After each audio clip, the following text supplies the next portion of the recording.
Hey, good morning, my Teaserking family. How is everybody? All right, so I had a few emails about baseball.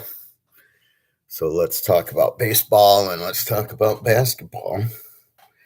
Then I'll do another video on the stocks and what's going on in the economy. So, baseball.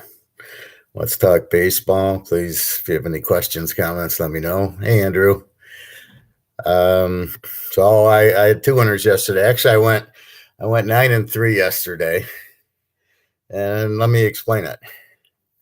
Yeah, we won a couple winners, and it's like football. You need a few weeks to really see the teams, see the pitchers. So let me explain what I do on how to pick, how I came up with the games yesterday. So I'm looking at pitchers and ERAs. That's the best way to judge it because you want to look at that as a gauge. So you need some variable. Football, I look at scores, I look at defense, I look at the quarterback, how he's doing, touchdowns versus interceptions, to get a gauge on he's a good quarterback, we want to bet him. He's a bad quarterback, we want to bet against him. And that's what I do with pitchers. So we had a happy Monday, Andrew. It's weird.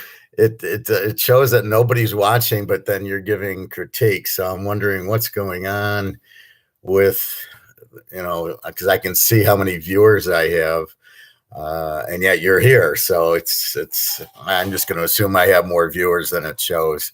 But yeah, happy Monday, happy Easter. So what we're looking at is ERAs.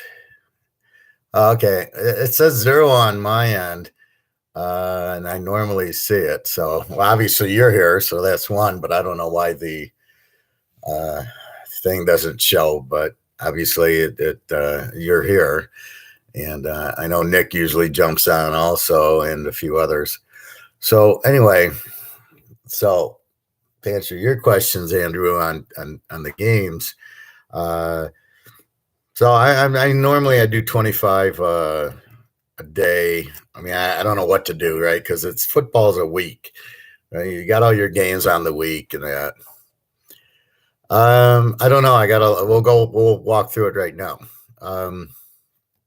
So what I'm looking for is anyway, so it's like 25 a day is what I normally charge, and then I'm just doing $50 for the week just to keep it simple. It's COVID, it's whatever else. We got inflation, but I do want to make people money. So I look at ERA and I look at the pitcher. So let's go to today's game. So let's walk through it like it's football. So the first thing I do, so I'm in today's games, and I'm looking at the first game. Oh, geez, it starts in 11:10. What is it? 11 o'clock game. What is crazy? Minnesota, Boston. So it's a little early, so we'll talk about it, but if you can get it in, get it in. But so I look at the record. Minnesota 3-6, Boston 5-4. The season's too young to really see who's the Tampa Bay and who are the Lions, right? Who's the good and the bad teams. So I see the pitchers, Dylan Bundy, 1-0 with the 0.00 ERA. So I know he pitched at least one game, probably two. Rich Hill, 0-0 with a 6.23 ERA. So my first synopsis of that is I like Minnesota because you got a pitcher in Bundy who has not given up a earned run, and Rich Hill gives up 6. So that means Minnesota should score. The over-under is 8.5. So I either go over with the game because Boston can hit, or I take Minnesota because of the pitching. Now, here's the kicker. This 5-inning crap. So the pitcher pitches 100 pitches for whatever reason, why that's the magic number for every pitcher in the league. And so the guy goes 5, maybe 6 innings. Now I got to rely on the bullpen. So what I did, I was looking at bullpen ERA yesterday and the box score. So it kind of gives that. I don't know how accurate it is, and I got to go to a different site, but basically I'm going strong bullpens and weak bullpens. So weak bullpens, based on the pitchers that pitched yesterday, which I don't know if that means anything because there's a lot of pitchers they now have. I got Minnesota, Washington, Philly, Cleveland, and Arizona. What does that mean? It means the starter's going to go his 5-6 innings. The reliever's going to come in and probably give up runs, and they might not be able to hold it. So do I want to bet on Minnesota with a weak bullpen? But am I seeing the full bullpen? Did they play their best reliever, their stopper, the ninth inning guy yesterday, or they were down and they didn't? So this needs more research before I call them a weak bullpen. But that's the idea, because they pitch 100 pitches and they only really go 5, maybe 6 innings, unless they're on a no-hitter. Then miraculously there's no pitch count. But I don't know. These pitchers today are a joke. They can only go pitch 100. I used to pitch in Little League. I could pitch 50, 60 pitches without a problem. And I was 11 years old, and I could pitch probably far more than 100. But I remember they started pitch counting when I was, I think, 12 years old.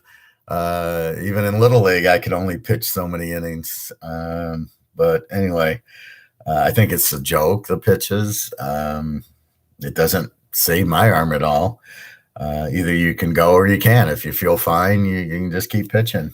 I think the thing that tires you out the most is your legs, because you're really using your legs to pitch. So that's what I got out of yesterday, and this is what I'm going to refine. So again, this is class how to pick games. So this is what you're looking for. So Dylan Bundy with the 0 ERA against Rich Hill with a 6 ERA tells me to take Minnesota. But because of Minnesota's bullpen, Bundy might pitch 5-6 innings, a shutout ball, maybe. And then here comes the bullpen. They won't hold it, so there'll be a lot of runs. This is 8.5. Well, Minnesota should score a bunch on Boston because Rich Hill gives up 6. But here's the kicker, and this is what I always bitch about in football. Who did they play? So who did Rich Hill pitch against then? Why is his ERA high? Now, I'm going to assume Rich Hill is not a good pitcher if his ERA is that high, at least not right now. And he might be a great pitcher, and he might get his ERA down to 2, but right now it's 6.23. I assume he pitched 2 games, and he's 0-0.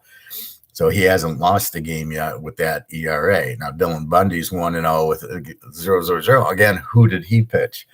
So I've kind of tried to mark teams based on batting average. So I look at Arizona's box score, and I see no hitting. Nobody, they got like 7 hitters hitting under 200. So if Dylan Bundy was playing Arizona, then I would take Minnesota. They don't have hitting, and I would bet Arizona under a lot because, again, they're not going to score. If they play a good pitcher, they'll get shut out, so you bet against them. On the other hand, Miami looks like they got a lot of hitters, and they're an over team. So, again, it's too early in the season, but that's the concept, right? So you're looking at the starting pitcher, how is he? Then you're looking at the bullpen, because of these games, the pitcher goes 5-6 innings. So you got 3 innings of bullpen. And then you're looking at strong bullpen and weak bullpen. And then you're looking at, can they hit or not? Good hitting teams and not. So all this is on Yahoo Stats, where it shows pitching and batting average. And as we learn the pitchers, now I'm looking at Yahoo Sports, and it gives the game, and it gives the pitcher, and it gives his, I don't care about his win-loss as much as I care about his ERA. So let me just check, see if you got any more questions. Andrew, okay, I'm getting to it, Andrew. Big difference from Little League to Major League pitching. Not really. Pitching's pitching. Ump crew, keep that in mind. Yeah. And what do you do for work, career? I'm a senior financial analyst. As you can see, it's all, well, I always have liked math and numbers, and I bet football since I was 9, 10 years old, and I've always been good at analyzing. So I got into like financial analyst. I got a master's in finance and economics, and you can see in my economics videos that I'm analyzing the economy. Gold and silver is based on analysis. It's based on key things, but what I'm good at is understanding which variable was good at, which is meaningful and which is not meaningful. So like here, ERAs are very meaningful, and the pitch. In other words, football, what do I look at? Quarterbacks, touchdown versus interceptions. So I find the variables that are meaningful, and that's what I'm looking for. So to get more meaningful variables, you have to look at, you need more, as you're quoting statistics, you need more population, more data. And that's why I tell you in football, give me a few weeks to get, I'm throwing out the last few years because of all the coaching changes and quarterbacks changes. I have a bookie. I just go on with my bookie that I've had for years. I've had about 5 bookies because no, they don't want me. They kick me off. They go, "You're too good. We don't want you." So I end up changing. But I like to keep it private. I don't like to bet online as much I can. I will go to Vegas, and when I go to Vegas, I bet at Caesars and I bet at William Hill. And William Hill gives good odds, especially for college football. I haven't been there last year with the stupid COVID, but when I do go, the odds are even money on college. And then if you bet pro, they were 11-10. So I don't know what they are now. And I do a lot of 3-team teasers because I get odds instead of giving odds. So instead of going 12-10, instead of going 12-10, I actually get like 10-11 or 11-10. So instead of betting 120 to win 100, I actually bet 100 to win 110 playing a 3-team teaser. And as you can see, I'm very good at picking more than 2 teams, obviously. So that's my role, is just the analytics of what's important and what isn't. And that's why sometimes you'll hear me bitch about guys that they don't know what they're talking about, because when I hear what they're looking at to pick a game, they don't pick the proper game. They're not using the proper data. There's some idiots that they just look at the number. They don't even know who's on the team, and they're just looking at the number. Well, no, the key is betting on star players. You're betting on Tom Brady. I can't just bet Tampa because it's 3.5. What you think about series bet one team to win just one game in 3-game series? Well, what are we talking? Basketball there or baseball? What sport are you talking? Series bet one team to win just one game in 3 games. See, what do we? Give me the sport, please. Then I can talk baseball. You look at pitchers. So if a team, the Tigers, and I'm from Detroit, used to have Verlander. I'll get to that. So they had Verlander, Scherzer, and Price. So, I can't say they're going to win 1 game or 3 games, but they had 3 good pitchers. The manager cost them 2 World Series because he kept pulling them out for the reliever. And playing baseball, when you see a good pitcher, you go, "Oh shit, I can't hit this guy." And then when they take him out and they bring in some other guy, you get happy because you go, "I can hit this guy. I just couldn't hit the other guy." It's all psychological. So if I got a pitcher like Verlander or Scherzer on the mound and he's pitching a shutout, what the hell am I even taking him out for? That's why I'm resting him 100 pitches for the year. So this guy's going to go 200 pitches today. I don't care. He's pitching all 9 innings because psychologically the other team can't hit him. And that's where the manager, this is the problem with algorithms, and this is the problem when you only use stats, is you're missing the key psychological parts of the game, and it's football and baseball. And if they lose Friday, baseball is too much pitching, so it doesn't matter if they lose. So if teams lost yesterday, like I think the Yankees lost yesterday, it's irrelevant. It's who's pitching today, and you get to the ace. So there's usually 4 or 5 pitchers. So there's the 1, 2, 3, 4, and 5 based on ERA, win-loss. So the number one pitcher, if he's, if the number 5 pitcher lost, now the number 1 pitcher, well, they're going to have a good game, but it doesn't mean they're going to win. And again, is he going to pitch more than 5 innings or not? And how is the bullpen? And the bigger question is the bullpen rested? And maybe that's why I saw some bad bullpen guys yesterday. They were losing and they didn't want to bring in their studs.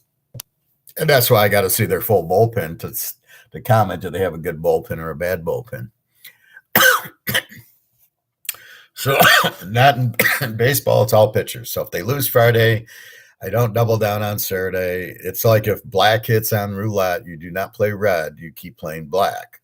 If the team loses, now let's say it's a 3 or 4 game losing skid, then I'll bet against them and I'll keep betting against them.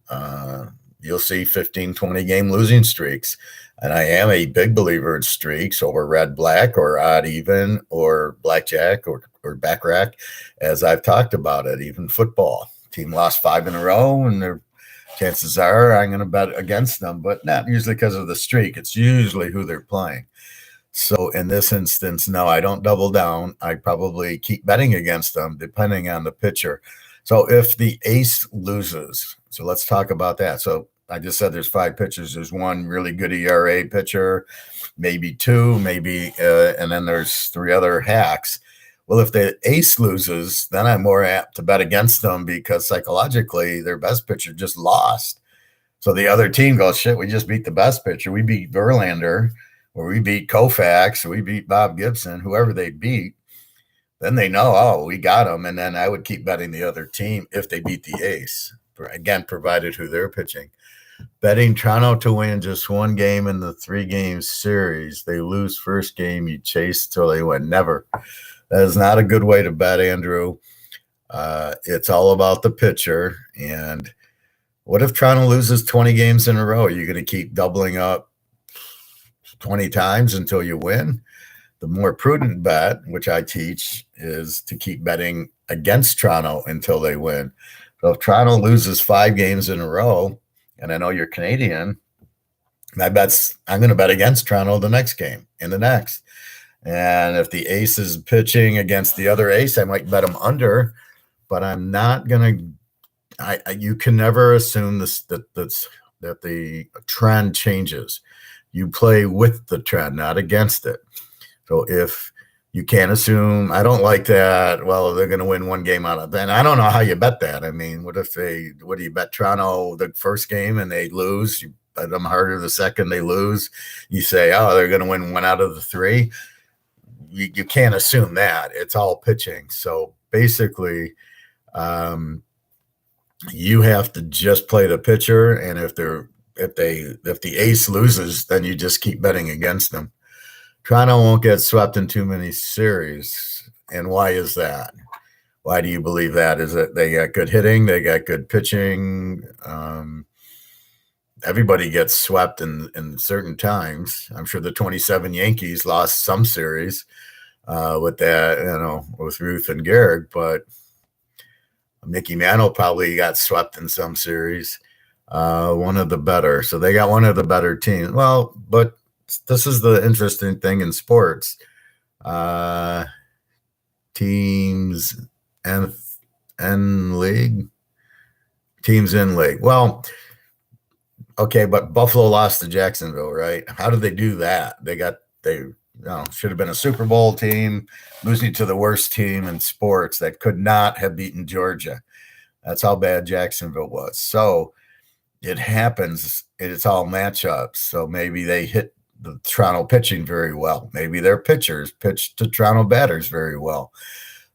Don't look at it like that. Just play each game individually. If Toronto's on a big win streak, then keep betting them until they lose. Again, if you got 2 weak pitchers going, bet it over. And if you got 2 aces going, you bet it under. So how many series will they get swept in 162 games? Oh, I have no idea. I don't really care. I don't look at it like that. I'm looking at the pitching. Again, this isn't football where there's 17 games now. This is baseball, so it's not even 162. It's 162 games, but series are what, 3 or 4 games. So it's what, divided by, let's say, 4 makes it like 40 series, right? So the question then is, how many of the 40 series they play, how many will they get swept? And probably not a lot. I think it's just tends to be my best pitcher wins, your best pitcher wins, and then it's the second and third pitchers, how good they are. Yeah, but okay, so let's say 6 they get swept, but you can't guess which one. They might beat the Yankees and Boston. They might have their number and lose to the Tigers. It's who gives them trouble, and that would be by which pitchers give them trouble and which batters give them trouble. So they might not be able to beat Verlander, right? They might have a problem against Houston and not be able to beat Verlander. Or maybe they beat Verlander. Maybe they beat them all the time. Can you bet series? So what are you saying? You want to bet the series that they win the series? Is there even that bet? Well, you don't know if you're ahead, because what are the odds? Are you laying $2 to win $1? It's not like football where it's the same thing.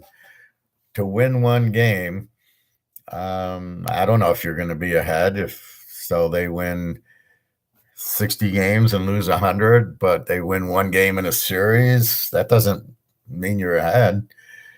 I don't like that whole thought process, Andrew, because again, it depends on the odds and it depends on the pitchers. So you can't adjust and justify, yeah, they'll win one game in a series. Yeah, they probably will, but now which one? And then who's hot, and then who they're playing. I mean, there's a lot of variables that, how do you pick which one?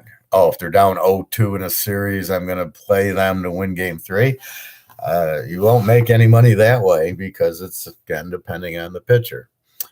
I would just play it. Look at the pitchers. Well, let's look at Toronto today. So let me look at my stats today, and then we'll get into. So let's go to Toronto. And, of course, Toronto's off today. Figures. Let's look. All right, let's go. Tampa Bay plays the Cubs. So let's look at that. Tampa's 5-5. The Cubbies are 5-4. The Tampa Bay's -150, over under of 8.5. So then we get to the pitcher. Obviously, Tampa's got the better pitcher. McClanahan, who's 0-1 with a 3.0 ERA, goes against Kyle Hendricks, who's 0-1 with the 7 ERA. So I don't know. I thought Kyle Hendricks was pretty good, but obviously he's off to a rough start. Again, you got to factor in the rain, the cold weather. The pitchers play different in August when it's warm out than now when it's colder out. Then over under 8.5. It looks like Tampa will hit Hendricks because he's got a 7 ERA, and then it looks like McClanahan, Chicago can probably hit him because he's got a 3.0 ERA. He's not Sandy Koufax. And then we look, do I have any notes on Tampa Bay or Chicago Cubs? See, I don't have any notes. I might not have gotten to them last night. So that's what I want to look at is, are they good offensive? They got a good batting order. And then what is their bullpen like? And I haven't gotten to that. I do have Toronto as a strong bullpen based on yesterday's pitchers. Then it gets you to the next phase is pitching the next day. So the ace pitched, the strong bullpen guy pitched yesterday. Is he going to pitch today? It's so weird now because one thing I teach is that they're not all even. It's not next man up. It's not Joe Montana's out and then here comes the next quarterback and he's just as good as Joe Montana. I mean, that's absolutely ridiculous. So what kind of team is it? If the stud reliever pitches the ninth inning and gets the win, is he going to pitch the next day? And that's what you got to know. And then now he pitched 2 or 3 days in a row and the manager won't pitch him day 4, then you're going to bet the game over. If the fifth pitcher pitches and the stud is not going in, then it's an over game because they're going to hit it and they're not going to bring in this guy. The next guy is not as good. And then you go from there. All right, let's see. You make your losses back by triple down on the third game if you've lost the first 2. Tampa Bay money line. Where do we buy gold? No, see, I don't like that system at all, Andrew. As you know, I like to bet the winners, and when I'm winning, I increase my bet. Not when I'm losing, because when I'm winning, I can only lose one bet. So as I'm increasing and I'm on a streak and I won 5 in a row, I'm increasing my bet. I'm making more and more and more. And then when I lose, I decrease my bet down to 1 unit. And that's the key to blackjack, and that's the key to sports betting. It's all relative. But if they've lost the first 2, why would I bet the game? Again, it's based on the pitching. So everything's based on the pitching, and everything needs to be individual, except for if a team has won 5 in a row, I'm going to bet that team. If they've lost 5 in a row, I'm going to bet against them.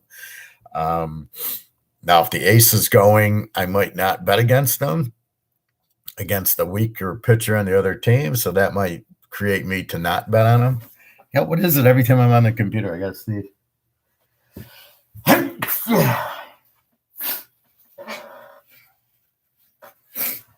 Excuse me. Where do you buy gold? Wife wants to know.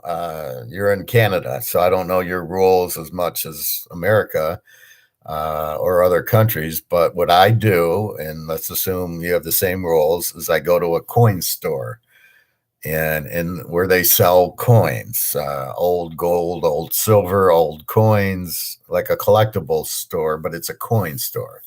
Maybe even a jewelry store where they sell gold necklaces like here, but they also sell coins. Where I go, they sell gold coins, silver coins, the Eagles, the Cougarans, the Maple. I got a couple of Maple Leafs the other time, and then they also have jewelry and fixed jewelry. So a store like that, now in America, there's no sales tax because you're buying currency. It's not a sale. And then I bring in cash. I'll bring in $2,000 and I buy an ounce of gold, or I buy. I usually buy 20-ounce silver Eagles. It's usually $30 some an ounce. So I buy 20s, usually $6.50, let's say, and then I might buy a couple of quarter ounces of gold to get that. So that's where you go. No sales tax. You don't want anything report. Here's money. Give me gold. Thank you. Goodbye. And you walk out with it. You don't have to worry about shipping and anything. I can give you my guy. I don't know. I know he ships because when I was in Alabama, he shipped to me, but I don't know if he ships to Canada. We can certainly ask that question for you. But he's got the best prices and he actually has inventory. Hi, Andrew's wife. Oh, hi, Carrie. Nice to meet you.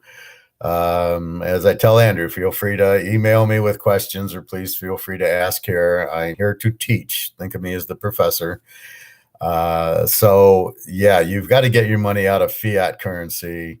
That's the whole point of buying the gold, and the supplies are getting limited, and it's price fixed based on COMEX, and COMEX is about to go under with all this Russian trying to get oil and gold, and the demand for gold with all this inflation. Every country is the same, printing, and it's backed by nothing. So it's just here's a $50 bill. It's all just paper. So get as much as you can, is what you can afford, but you don't want to leave. For example, I had 70,000 US dollars in the bank. I took it out. I bought gold and silver with it. I have like 5,000 in the bank, and any other money I have is in a safe. I don't keep it in the bank. You guys know better. You just had your assets frozen by Trudeau for the whole trucking thing. So imagine you got $100,000 Canadian and you can't get your money out. Now what do you do? Well, if you got gold and in the safe at home, you don't have to worry about that. And then your other money you leave in the safe, and then eventually you want to get it out of Canadian currency, and you don't want to buy American currency, and you don't want to buy euros. So that's really what happened, right? There was no other place to put it. I couldn't put it Canadian, Swiss, euros, pounds.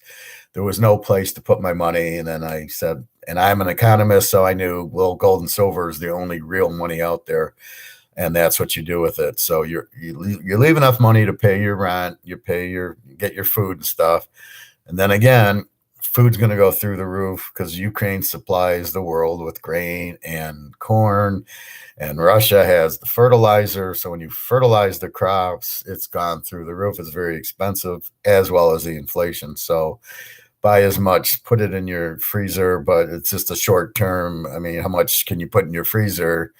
And that, but it's going to get real ugly, not too distant future. But that's where you go. That's where I go. And if you want, I'd be happy to give you my my gold place and see if they can. I can go over there shortly and see if they can. If they will ship to Canada. I don't know. Like I said, I was in Alabama, and they shipped to Alabama, so I don't know if they will ship to Canada. But I don't. They might just charge you a little bit more, but they're in business to sell, so I would imagine they would. But I can find out for you if you don't have gold places there. But I think gold. I know they have maple leafs. Like I said, I just bought them, so I think you'd be able to get them there. Looking at the mint, yeah.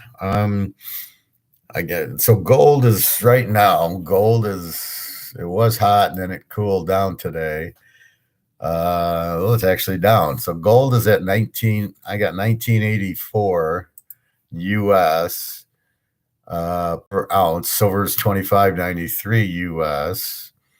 Let me see what it is Canadian.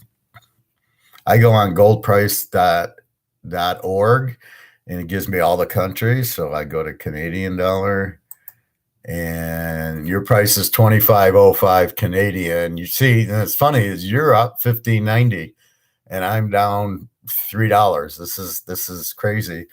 This is the COMEX bullshit going on in the US. So yeah, gold right now is it's up 16.11. So it's 25.05 Canadian. Silver, I've got it up 11 cents US. I would assume it's up more Canadian.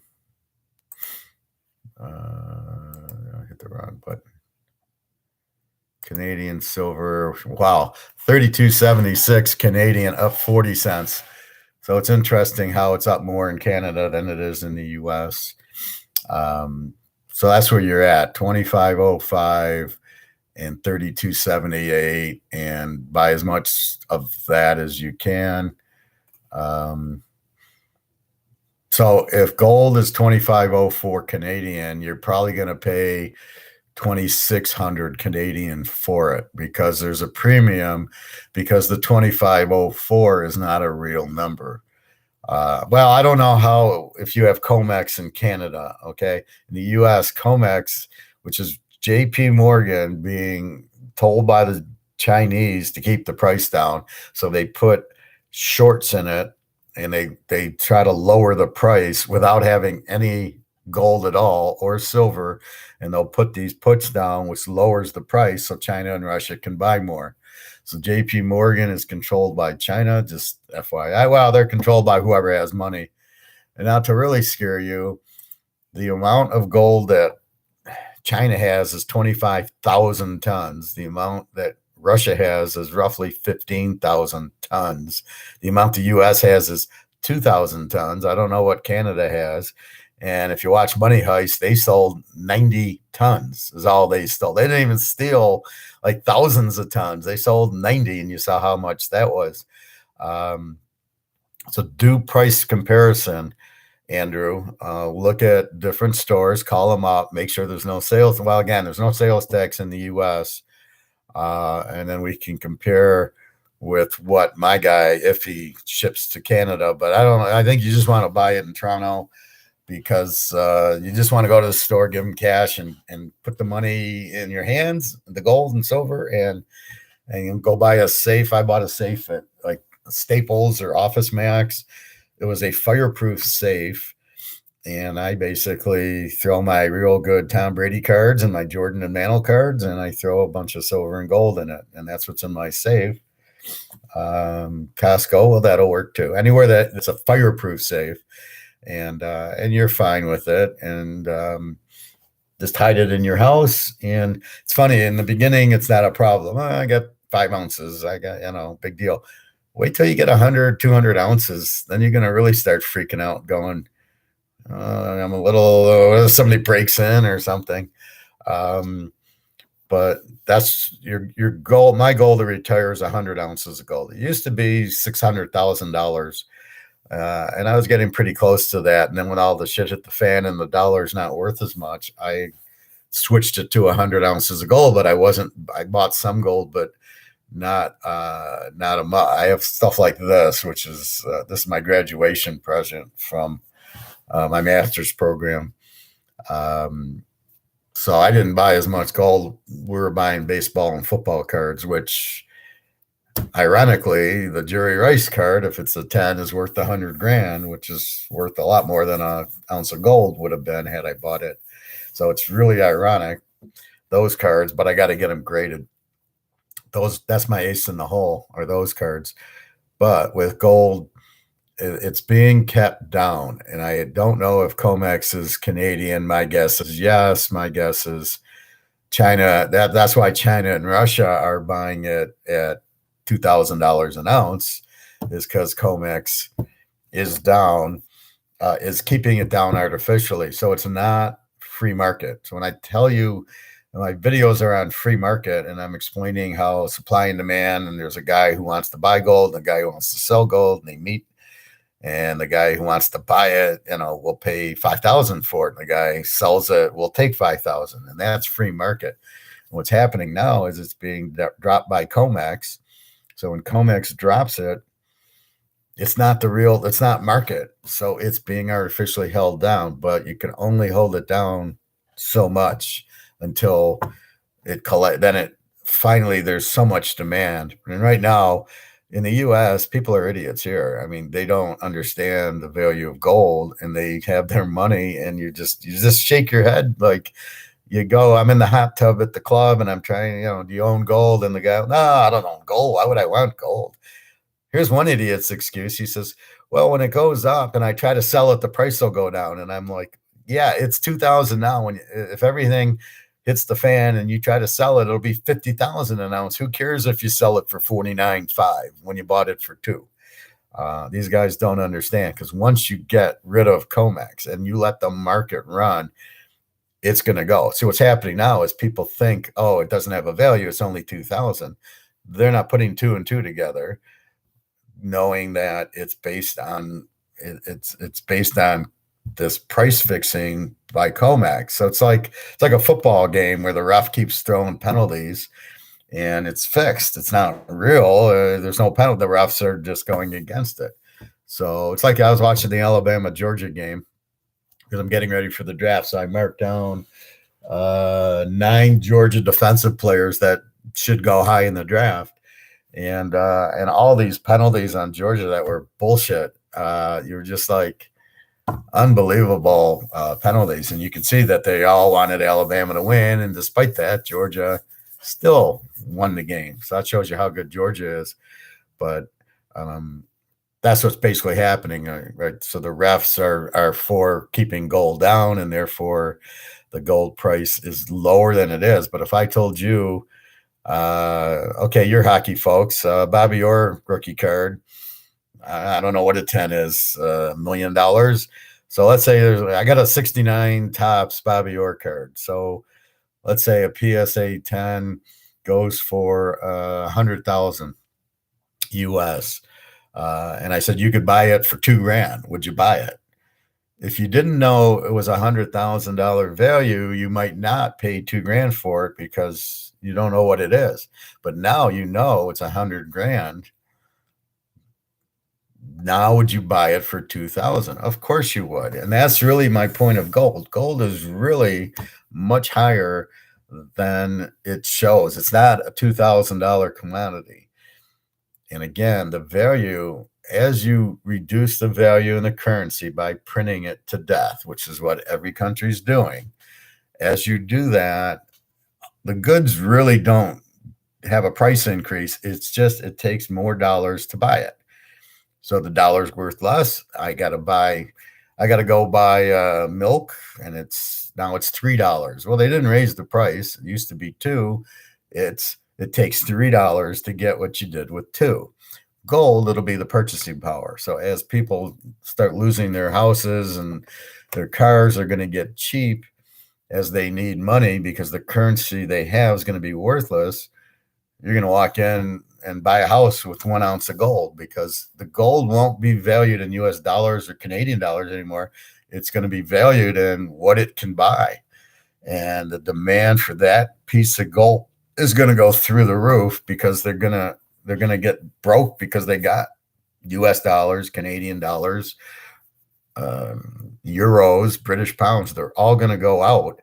And people are going to need money, and then here comes gold and silver. And that's what I'm telling you. Even buy silver at your price, 35 Canadian dollars, and buy as much as you can because people will need it to survive. They're going to need real money, gold and silver, because the currencies that are fiat, that are government, won't have a value. Great info. Thank you, Andrew. That's why I'm really here for you, is because nobody teaches this. Housing market is surging big time here. Yeah. I remember, God, I was married at the time. That was at least 11 years ago when all the red Chinese came into northern Toronto, and the housing market would go from 200,000 to 400,000 to a million. My ex-wife's cousins, she had cousins in Toronto. My mom's from Toronto. And she would say, "Oh, my cousin just sold her house for 200 grand and bought a new house." And then she just sold that a month later for 500 grand. And it was all the red Chinese escaping China buying houses. But, it was like 1,000 Chinese came. And I remember one time I'm on the 401 and I'm getting off, and we're going to stay at the Inn on the Park. And I make a wrong turn. And I said, "Well, let me go ask. I think it's the other way, but I wasn't sure." So I pull in, and I'm looking for just somebody to ask. And I pull in this whole shopping mall's in Chinese. Every sign's in Chinese. The people could not speak English. It was like I thought I was in China. And then finally I caught somebody who could speak American, say, "No, go back the other way." And then I went back and I found it. But I couldn't believe what I was seeing here. And I'm in Toronto, and the whole mall is in Chinese words and letters, and all the people only spoke Chinese. I absolutely did not know where I was. 1,700 square foot townhouse, over 800. Well, that's it used to be $1 million, so it must have came down. Now here's the problem. I don't know about your interest rates as they go up, and then you have this housing crash in China with Evergrande. And study that. That's basically the biggest housing developer in China collapsed, went bankrupt. All the other ones are collapsing. You got interest rates going up here, I assume there, but okay, so you pay 800 grand for it, and then in a year it's going to be worth 400 grand. I don't know what it was, and but if it's going up, what's happening? So here's what people are doing. They got their money and they realize, I don't want it in the bank, especially after the bank run. They don't want to, or Trudeau freezing bank accounts. So people are freaking out. So they're going, "I'll buy real estate." No, they should be buying gold. "Oh, I'll buy real estate," which is pushing the real estate up. Now it's 800,000 for 1,700. I don't know what it was 2 months ago. Okay, so your interest rate's cheap, but that's what's happening. So people are forcing the price up because they don't understand gold, and they figure if I'm in real estate, that's an asset, it'll hold the value. Now, I don't know if it was 600,000 a month ago or 6 months ago, and now it's 800,000, but that's what's happening. People are trying to protect themselves with a house, thinking it's an asset, which it is.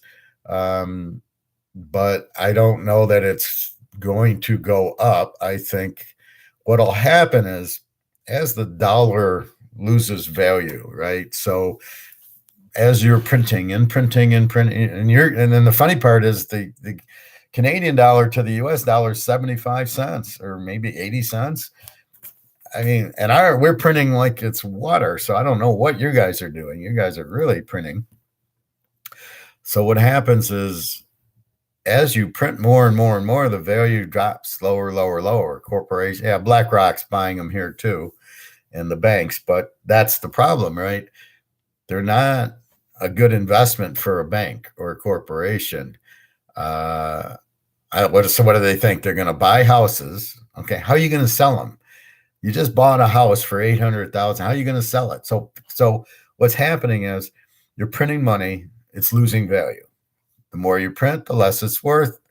Look at 1930 Germany. They had wheelbarrows full of money to buy milk and bread because as they were going, Vanguard, okay, I've heard of that. BlackRock, probably in Canada too. Your banks, Nova Scotia or the Royal Mint or Scotia Bank's probably buying them also. I don't know. I assume JP Morgan is in Canada and Chase. I would imagine they're all there. So as you're printing the money loses value.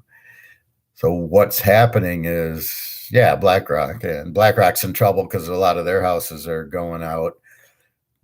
As you lose money because of the currency dropping and you're not buying gold and silver.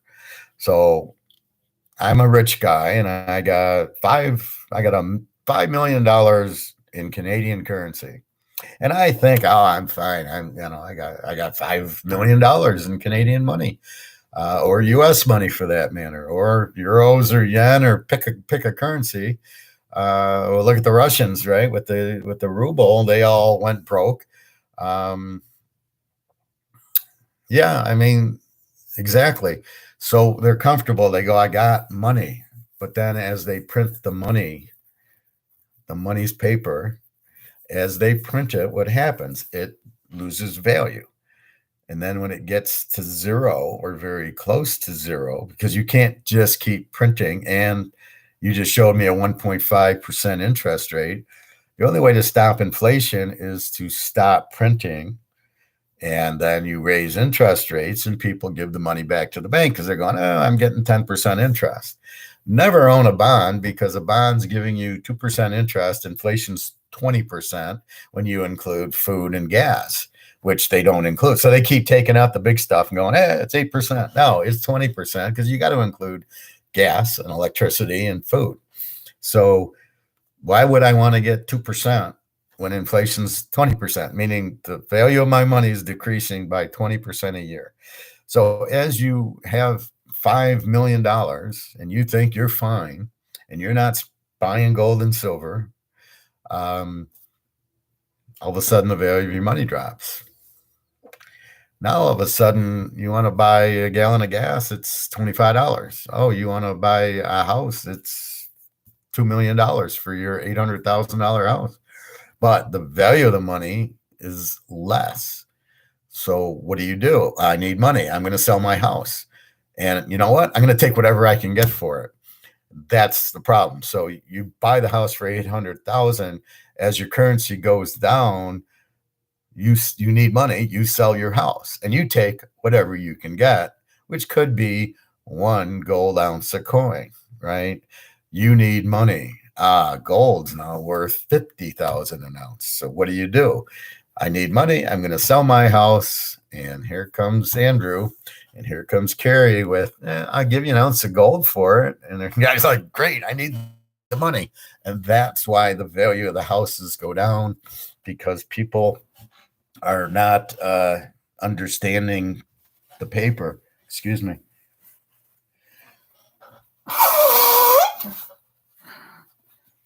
People are not understanding the what's happening, right? So the currency, as the currency gets printed more and more and more, and the U.S. is doing this, and I see my problem is I got a master's in this, and I understand exactly what's happening because mine's in Austrian economics, which is classical economics, not Keynesian.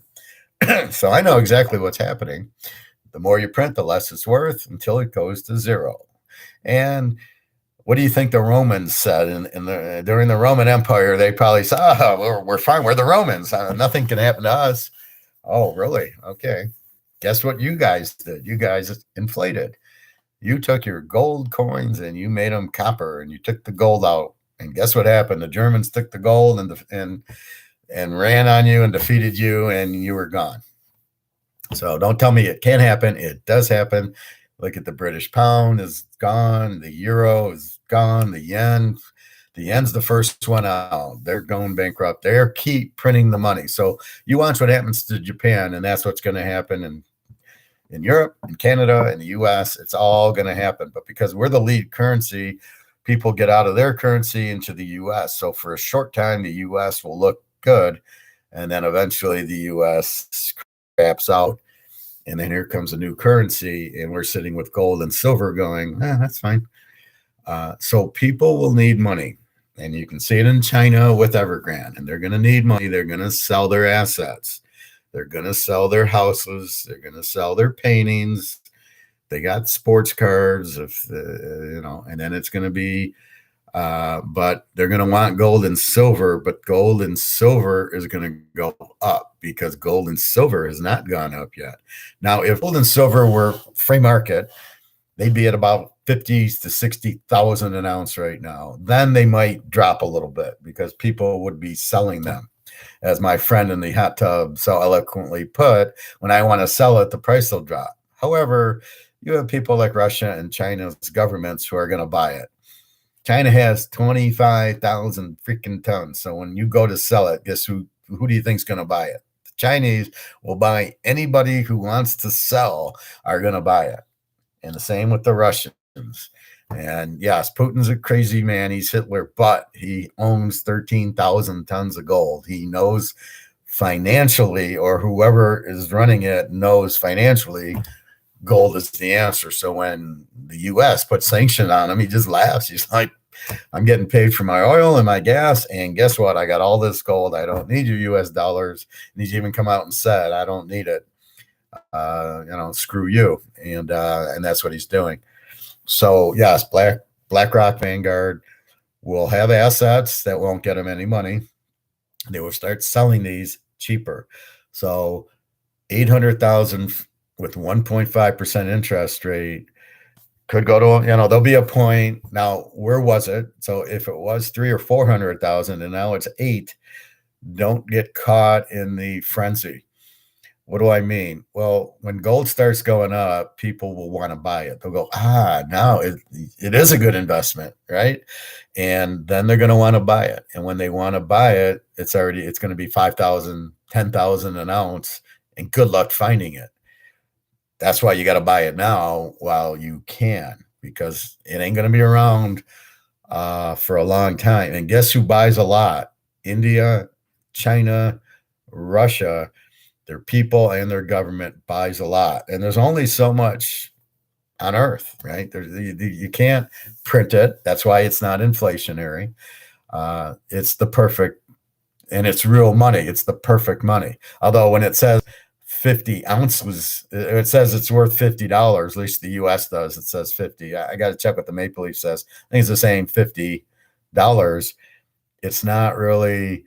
hell yes, start buying. Well, and you can buy this.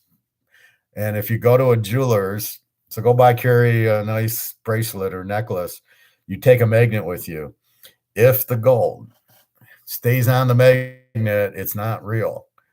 The gold and the magnet should repel. So that as you're trying to put the gold into the magnet, it doesn't stick. It's real. If the gold jewelry sticks or the gold coins stick, it's fake. Don't buy it.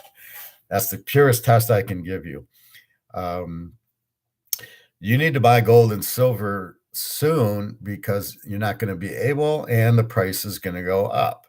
The price is not going down. It's being price fixed by COMEX, but because they're selling gold that isn't real, right? So if you were to buy an ETF and do not buy stock, you can buy stocks, because that's okay. You're buying part of the mine, but don't think you're buying coins. You're buying part, like if you buy new mining and it goes up $10, you made money, but don't for a second think you've actually got coins. You didn't. You just bought a stock of gold, which is good. But for our purposes, yes, you want some of your money in the stocks, but you want money you want to buy coins. I buy ounces. It's cheaper to buy the ounce. So, for example, it's $2,000 an ounce to buy. Let's say, keep it simple. It'll be, I go in buy an ounce, 2,000. I go buy a half ounce, it's 1,100, which is 2,200 for an ounce.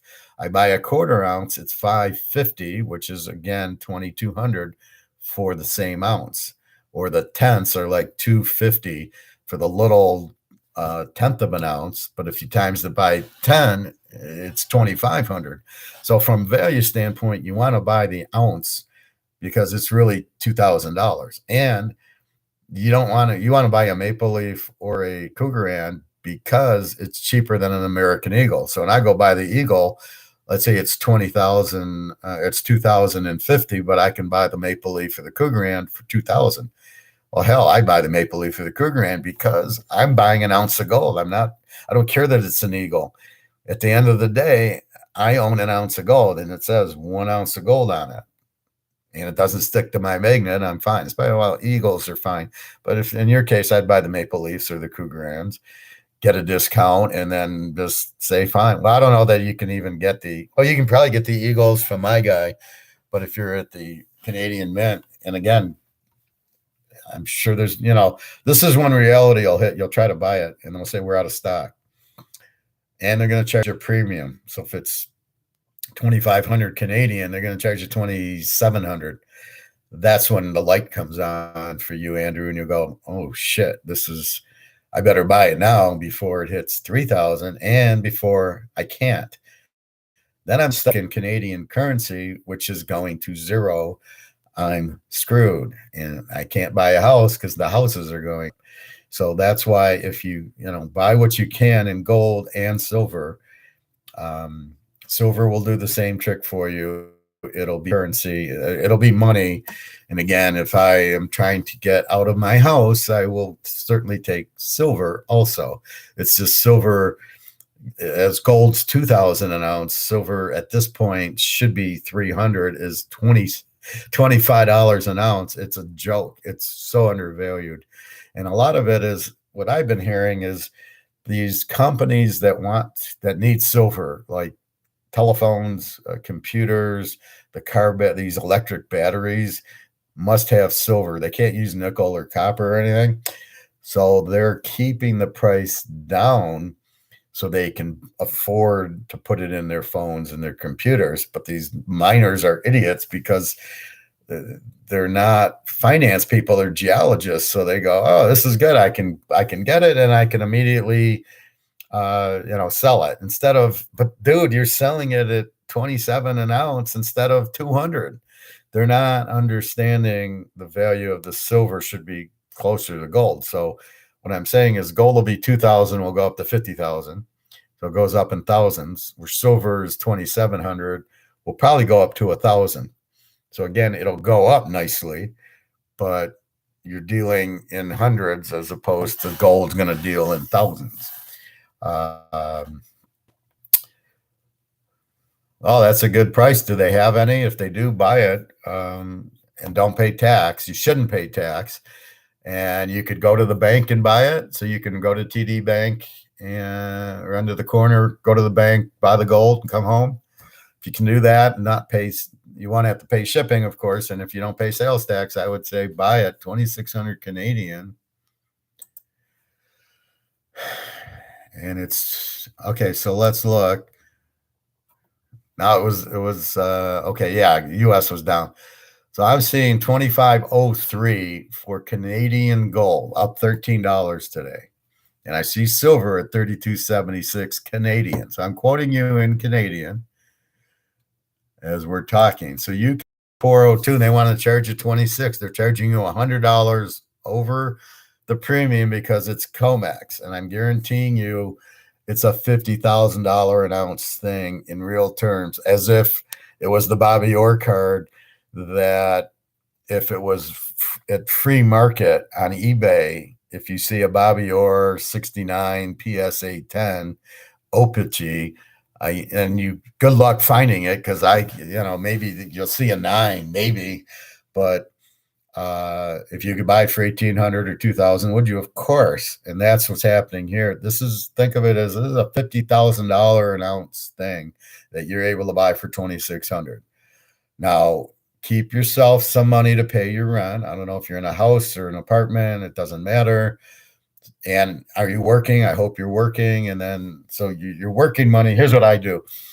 My working money, I take out my rent, my utilities, my food, my gas, and whatever. And I was paying my car payment, which is paid off now. I paid it off last month.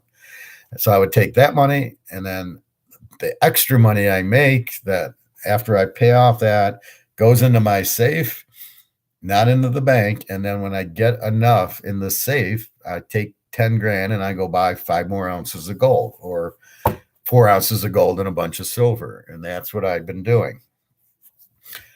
You can buy gold bars or gold coins. The difference is gold coins are actually money, gold eagles, maple leafs. They're actual money. But the problem is they say $50 on it. Well, obviously they're not worth $50. They're worth 2,600. So as long as you have an ounce of gold, it's worth 2,600. You're fine. And you're going to get the value of the gold. Don't worry that it's not money. But you could buy the James Bond block of gold, although that's going to cost you a lot, or the block of silver. We have U.S. Buffalo. Oh, well, that's good. I have Buffalo silver. As long as it's an ounce is an ounce. So it's fine. You're just trying to buy an ounce of gold or an ounce of silver. You don't care what I bought Cougarans, Maple Leafs, and U.S. It doesn't matter. As long as I'm confident it's actually a coin and it's actually real and the magnet doesn't stick, then I'm fine. The magnet doesn't stick to this. This is roughly 2 ounces. I got for my graduation present from college with my master's. I was going to buy the class ring. It was $800. It didn't have any gold. I went to the jewelry store. This is approximately, I figured 2 ounces, maybe an ounce and a half of gold. Gold was $270 at the time. This cost me $540. So roughly 2 ounces, but maybe not. And so I bought this instead. Having my economics degree, I knew gold was, I knew I wanted real assets, but I didn't see a value in buying the class ring, and kind of thought this is a better class ring than the class ring. Anything you can buy.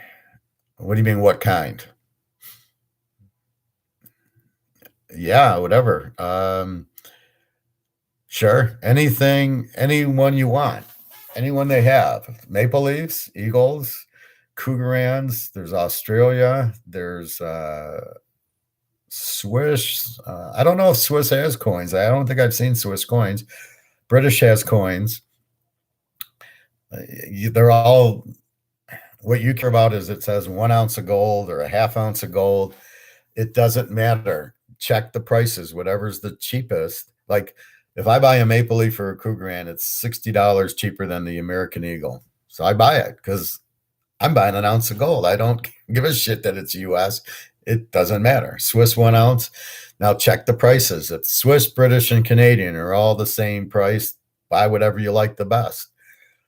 It'll be cheaper than the American Eagle. And who cares? It doesn't matter. It's that you're buying gold. So whatever you like, and I know there's some nice ones. The Cougaran is okay.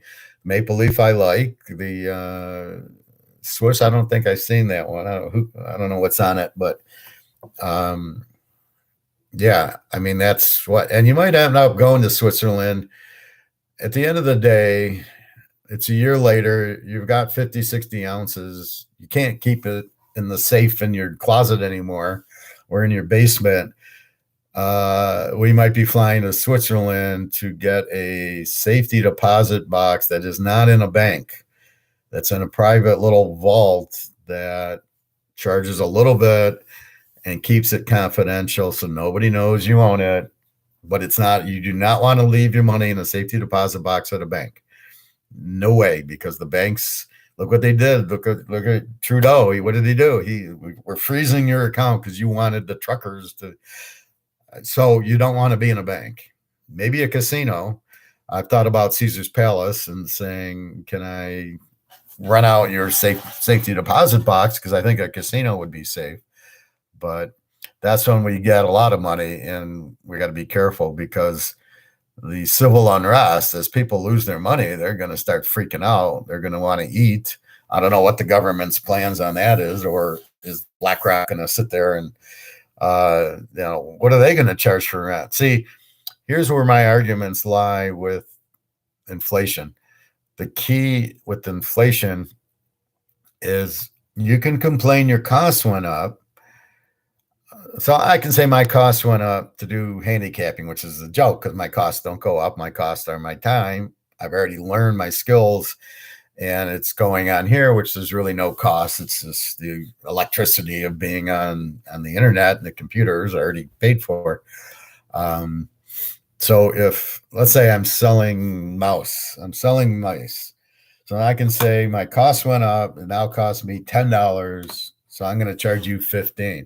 Well, guess what? If the market says I'm not paying 15, I'm only going to pay you 10, I got to eat the extra cost because I can only sell it for what the market will bear.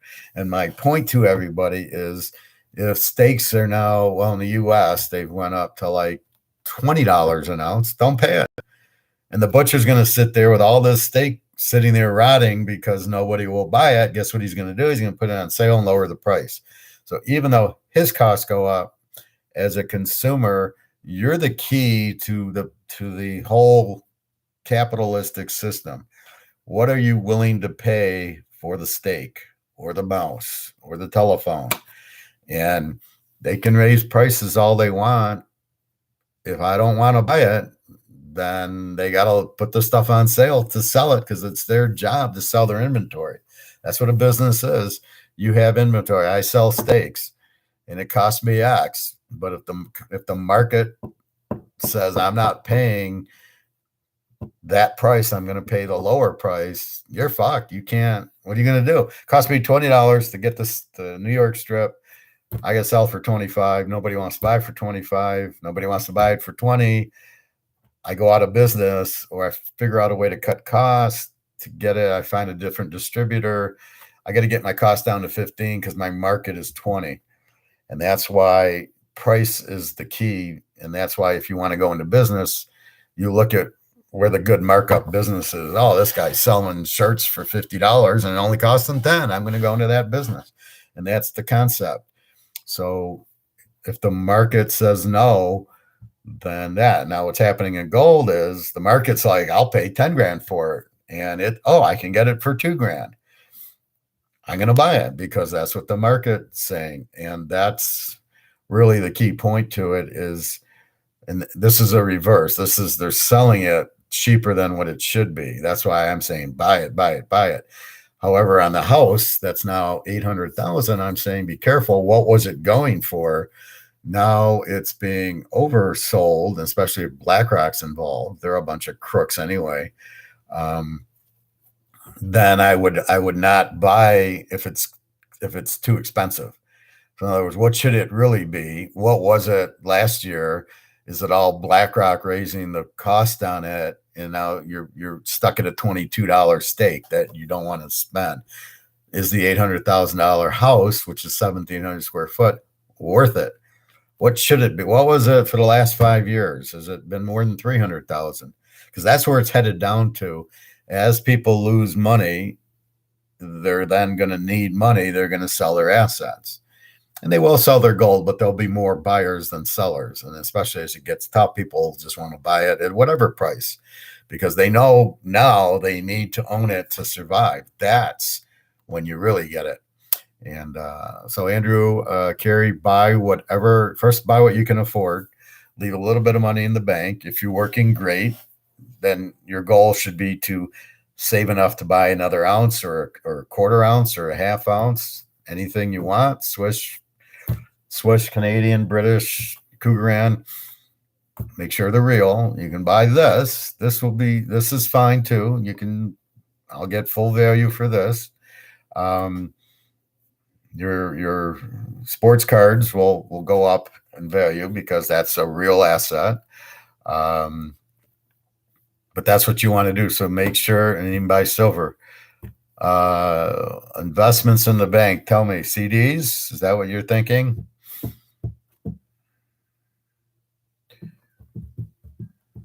I'm not even sure you want to be in the stock market because that's going to crash.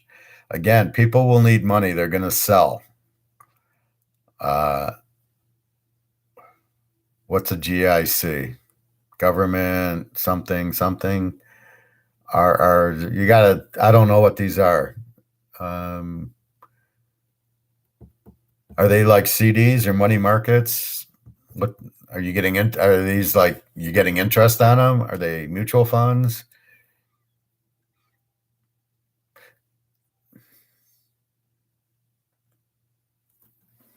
Well, I see what you're saying. RSRP. I just RRSP, but I don't know what it is. So in other words, if these are bank things, okay, so what you're saying is you want money in the bank getting interest, retirement. You want to here's my retirement, okay? I got my money in E-Trade. All my money, all my retirement money right now is in cash in E-Trade waiting to buy gold stocks. That's all I'm going to buy is gold stocks. Um, what I'm going to do is probably sell 20, 30,000 at a time and buy more gold with it. That's my thought because the money is going to go into US dollars and it's going to go to very, very low and it's going to lose value. Let's put it that way. So if you're keeping your money in a bank, in a retirement, in Canadian, if you're keeping it in the Canadian dollar, you're going to lose value. You're going to get hurt. Well, but is it in Canadian dollars? And if it is, the Canadian dollar is losing value like the US and like all the other currencies. That's why you're moving into gold and silver is you're protecting yourself from these guys. So you want to get out of it. Your retirement is now gold and silver. Those are going to go up. They're going to protect you. So think about it as they're going to protect you as the US dollar, the Canadian dollar, the Swiss franc, the pound, the euro, as these are being printed and they're not backed by anything, as this is happening, they're going to lose value. Everybody is going to get screwed. Everybody's going to lose value. And they're all going to freak out and they're all going to sell their houses and they're all going to sell their stocks. And then who's going to be okay? The people with gold and silver, because it's not in the banking system. They're not being inflated and they haven't gone up in value yet. So if I were to buy Microsoft stock, it's already jumped way up. People think if you put your money in land or stocks, you're safe. You're not safe because land, as you can see, is 800,000. Now, if it was 100,000, I'd say, yeah, it's a good investment. But at 800,000, you're not going to get your money back. And in the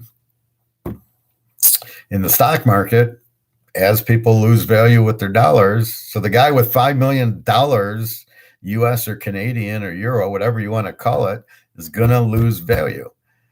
And the only way to protect yourself is having it in gold and silver. Then you keep your money. And that's the only people that will survive this mess that they're creating. You cannot just keep printing and printing and printing. The more you print, the lower the value of whatever currency you're printing. So move the money to invest in gold and silver. Exactly. That'll keep Carrie happy because Carrie wants to be protected and comfortable. And if you're in Canadian dollars or euros or British pounds, you're going to lose value. And you're going to need $20 to buy a loaf of bread and a gallon of milk, Look at Germany when they brought wheelbarrows to the grocery store, and they would go on their lunch hours, and the companies would pay them like half a day. Like it's lunchtime here, you're paid for the day, and they'd run to the grocery store before the price would go up. Price wasn't going up, the value of their currency, because if you look at how many marks the Germans were printing at that time, it was billions. Did it help? No. Did they all go broke? Yes. Did Hitler come to power because of it? Yes. That's the problem, right? So gold will protect you because gold is actual money. It's legal money. Anywhere in the world, they'll take it. And it's the only protection from what's called fiat money, which is government printing. But the problem is, it's okay if they print a little, and then that's fine. But when they keep printing and printing and printing, the value goes down to zero.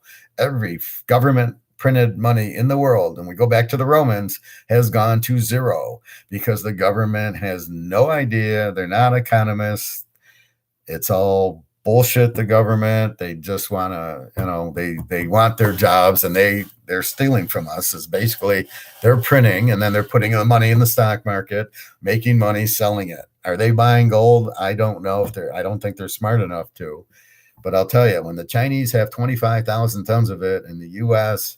maybe has 2-3 tons of it, who do you think's going to win? Problem is, you can't move to China because they're freaking communists, and they're got everybody in a lockdown, and you can't trust communist dictators. So you can't move there. Russians got Putin. They're second place with about 15,000 tons of gold. All you can say is they're smart enough to buy gold because they realize gold is the only way out of this mess. And if you do a search, Google search on how much gold does the Federal Reserves have, and you look, every country's got gold. Why? Why would Amsterdam have gold? Why would France have gold? Because they know it's the only real money. Look at money heist. What happens? They stole the gold from the Bank of Spain, and then what happened? They went bankrupt, right? The country goes bankrupt. And then the professor gives them back the fake gold, but he says, well, everybody thinks it's gold, so that'll protect you. That's money heist, but that was absolutely real of what was going on. And why do you think the Chinese and the Russians have so much gold? It's protection, because they know their currency. You can't print every currency should have somewhat of a backing by gold to keep value in it. And again, lesson learned, and it keeps getting learned and learned and learned. You can't go with it. And a lot of it is the wars. So if you back the money by gold, you can only print as much money as you have gold, and then you have a war and you need more money. Well, you can't print it because it's back to gold, and that's what happened to Britain in World War I or World War II. They printed and printed and printed to pay for the war, and then their value of their dollar dropped. So that's what happens. But anyway, yes, Andrew, get your money into gold and silver because it's real money. You can't look at it and go, well, geez, it hasn't gone. It's only 2,000 an ounce. It hasn't. I mean, look at the house. It's 800,000. Got to remember that gold is being manipulated by COMEX, but it won't last because there's too much demand for it, and people aren't going to want the paper money. So in other words, JP Morgan puts in a short, and they said, we're going to sell 50,000 ounces of gold, and the price of gold drops because they're selling it. And the people buying it think they have gold. They do not. I don't know if they're buying it with an ETF or GLD or whatever they're buying it. They don't own it, but they think they own it, and that's the con. So they think when they buy it, they own it. You don't own it. You and 1,000 other people own the same ounce of gold. Good luck trying to get it because it's going to be 1,000 people. The only people with gold are the people who buy gold, who buy the coin, who buy, I'll get to you in 1 second, Andrew. Only the people who have the coin. So if Andrew has the ounce and I have the ounce, we have the gold. You have to have the gold. Crypto, what are your thoughts? I don't understand the value, and I don't know that it will protect you because I don't know what it is. It's a computer generized money. Can I go to the grocery store and use it? Not, I can't. Maybe in Canada you can. That's my problem. So let's say I take 100 grand and I buy my 2 ounces of crypto. Um, what do I do with it? So is it going to protect me as money goes down? Wait a minute. What's crypto measured in? Dollars.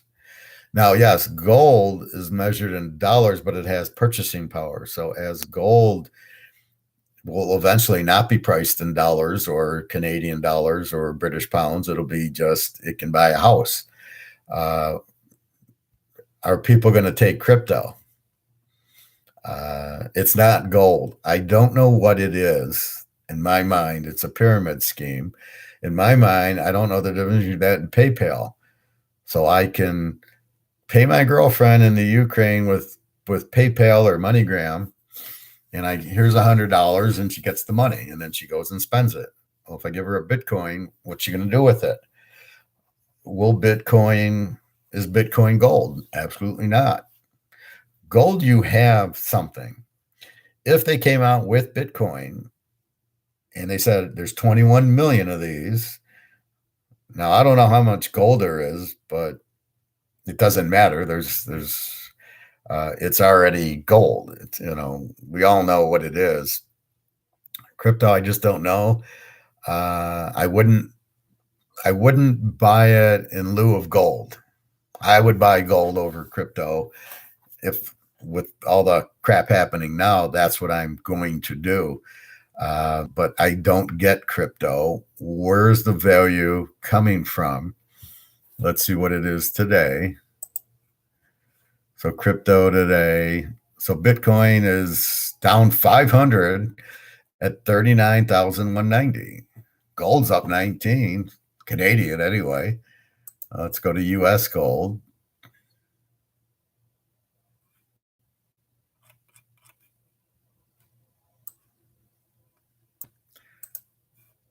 So US, it's even at 1987. So I got gold at 1987. That's really 30 or 40,000. And I got Bitcoin at 39,000 because it's at market. It's not being manipulated, but it's starting to be. So why is it down 500? I know a lot of Russians buy it to keep their money, because when they stop with as the rubles going out, and I got $1 billion, I got to get it out of rubles, and they put it into Bitcoin. But I bet they took it out of Bitcoin and bought gold with it. I would rather have gold and silver than crypto, because I don't know what crypto is. I get the concept. It's I don't want to be in US dollars because they print it and it's going to go to zero. Let's create Bitcoin. I get that perfectly. But where you lose me is the value of it. Now, I can hold gold and silver, and I know the value is going to be like the Bobby Orr card. It's going to be market. What do people want to pay for? And I got it. What am I willing to sell it for? Bitcoin, I don't get. I don't really, it's not gold. So don't think it's going to help you when the shit hits the fan. Oh, I got a Bitcoin, and what's the value going to be? And it's priced in dollars and that. Yes, gold's priced in it now, but gold eventually, you'll buy a house with 2 ounces of gold. Are you going to be able to buy a house with a Bitcoin? Think about it. If you're okay, so you need money. Some guy has a gold coin, some guy has a Bitcoin. What are you going to take? I would never touch. Well, first of all, I don't even have a Bitcoin account, so I can't even take the money. But if I give you a gold coin, you can take it and you can have it and you own it. So I don't know with crypto. I've watched. I don't get the value. It seems like I can't use it. I can go to a car dealership and probably buy a car. So let's say it's a year later and the shit's at the fan. I can probably go into a Toyota dealership with an ounce of gold and buy a Camry. I don't know that I can do that with a Bitcoin. If they even take Bitcoin. See, everybody will take gold ounce. Will everybody take a Bitcoin? And then you have to have an account. Can you get an account? And is 21 million the limit, or are they going to have more? I really can't. I just don't understand it enough I would never recommend it and I would never own it. Especially now, maybe if you're buying it like a stock and you are just basically trying to make some money, I would buy Bitcoin, but not now. Bitcoin's 40 grand's not going anywhere. You can see, look at the heavy inflation. What has Bitcoin done? It's gone, it's 40,000. And a lot of that was the Russians buying it because they were getting screwed out of their ruble, and therefore they bought the Bitcoin for safety. But it's not gold. So if I want to stay safe, I'm buying gold and silver. If I want to invest a little bit and I know my US dollar is going, then I might buy a Bitcoin as an investment, as if I were to buy Microsoft or Newmont Mining or whatever stocks. But when people need money, they're going to sell their Bitcoin like they're going to sell their houses and any other assets that they own to get money. But the money they'll get is gold and silver, not Bitcoin. So I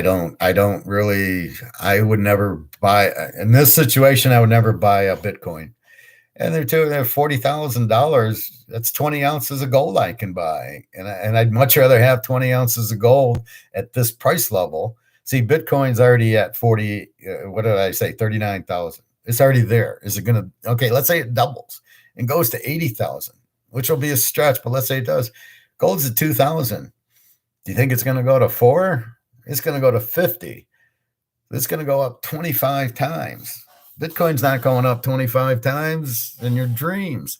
And then what can you do with it? Again, can I go to the grocery store with a Bitcoin? No. But there was a movie where the guy got 4 flat tires. Are we there yet? And a little kids comedy, but so he was a sports car dealer and he ran a store. And he gets 4 flat tires. He goes in. He doesn't have any money, and he says, "I got a Yao Ming rookie card refractor." So this is way back when Yao Ming was playing, and the guy gave him 4 tires, and he gave him the card. So he got 4 tires for the card. Could he have done that with a Bitcoin? Only if the guy had Bitcoin and would have taken it. Could he do it with gold? Well, if he did it with the baseball card, he can do it with gold because it had value.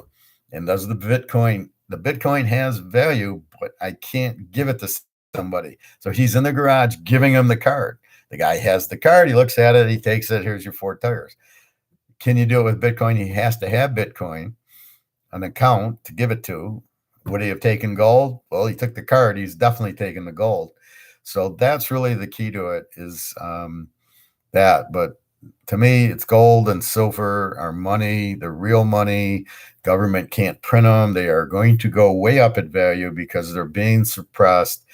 It's not a free market for gold and silver where the Bitcoin is done. They're already doing what they're doing with gold and silver with Bitcoin.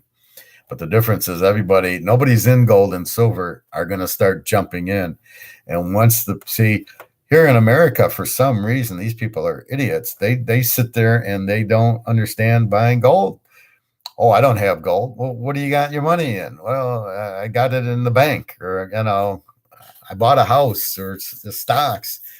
Most people probably have stocks, and I'm like, but they're priced in US dollars. They're gonna all go down, and when people need money, they're gonna sell their stocks.